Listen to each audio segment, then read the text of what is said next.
તો આજે રાજ્યમાં 91 તાલુકામાં વરસાદ વરસ્યો। આજે સૌથી વધુ વાપીમાં 5.87 ઇંચ વરસાદ ખાબક્યો। આજે પારડીમાં પણ 4.25 ઇંચ જેટલો વરસાદ વરસ્યો। આજે ધરમપુરમાં 4.17 ઇંચ તો કપરાડામાં 3.98 ઇંચ વરસાદ વરસ્યો। ખેરગામમાં 3.82, હાંસોટમાં 3.58 ઇંચ વરસાદ થયો તો ઓલપાડમાં 3.5 અને વઘઈમાં 3.43 ઇંચ વરસાદ થયો।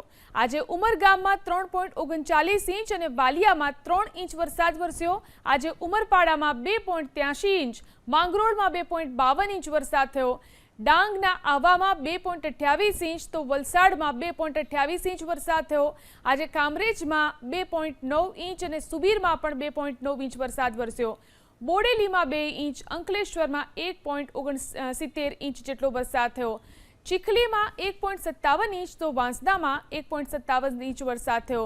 વ્યારામાં 1.46 અને નેત્રંગમાં પણ 1.46 ઇંચ વરસાદ વરસ્યો તો સુરત શહેરમાં 1.42 ઇંચ અને ગરબાડામાં 1 ઇંચ જેટલો વરસાદ થયો। આજે પલસાણા, વાલોડમાં પણ 1 ઇંચ જેટલો વરસાદ વરસ્યો।